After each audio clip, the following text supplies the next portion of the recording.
महाराष्ट्र चुनाव से पहले आज राहुल गांधी ने मुंबई में मीडिया से बातचीत की और धारावी के झुग्गी बस्ती इलाके में होने वाले निर्माण कार्यों पर जमकर सियासत की।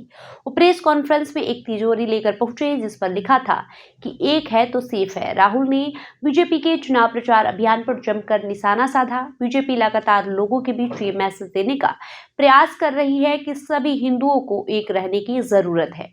बीते लोकसभा चुनाव में बीजेपी को हिंदू वोट बैंक के बंटने से काफी ज्यादा नुकसान का सामना करना पड़ा था।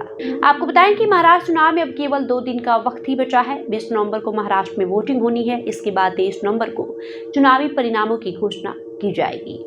राहुल गांधी ने कहा कि सारे बड़े प्रोजेक्ट महाराष्ट्र से छीनकर गुजरात को दिए गए।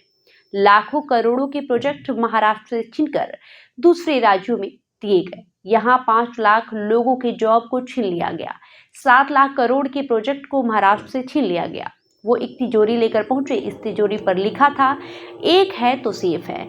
बीजेपी इसी नारे के साथ इस वक्त चुनाव प्रचार कर रही है। राहुल गांधी ने इसके माध्यम से मुंबई के धारावी की जमीन को उद्योगपति को देने का आरोप लगाया।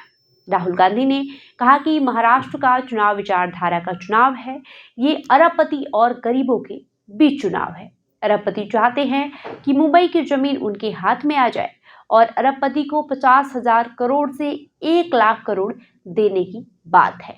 साथ ही राहुल गांधी ने कहा कि हमारा फोकस महिलाओं के लिए है। हम हर महीने 3,000 रुपए महिलाओं के खाते में डालेंगे। सोयाबीन किसानों की फायदा होगा। कास्ट सेंसस जरूर करेंगे। हम जब केंद्र की सरकार में आएंगे तो जातिगत जनगणना कराएंगे। देश में करीब 50% पिछड़ा वर्ग है, उनकी कोई भूमिका नहीं है। 15% दलित है, उसकी भी कोई भूमिका नहीं है। हम जब आएंगे तो 50% रिजर्वेशन की दीवार को तोड़ देंगे। राहुल गांधी ने कहा कि हमारी सोच महाराष्ट्र में किसानों, गरीबों को मदद करने की है। रोजगार और महंगाई मेन इशू है। महाराष्ट्र में केवल एक चरण में वोटिंग होगी। आज महाराष्ट्र विधानसभा चुनाव से पहले प्रचार अभियान का अंत हो जाएगा। वहीं राहुल गांधी आज महाराष्ट्र में चुनाव प्रचार कर रहे हैं। एक तरफ कांग्रेस, एनसीपी, शरद पवार गुट और शिवसेना उद्धव गुट की महाविकास अघाड़ी है, तो वहीं दूसरी तरफ बीजेपी के नेतृत्व में शिवसेना शिंदे गुट और एनसीपी अजित पवार गुट मैदान में है। महाविकास अघाड़ी बनाम महायुति की लड़ाई में कौन सा गठबंधन बाजी मारेगा, इसका फैसला 23 नवंबर को हो जाएगा। बहरहाल आपका इस वीडियो पे क्या राय है, हमें कमेंट करके जरूर बताएं। धन्यवाद।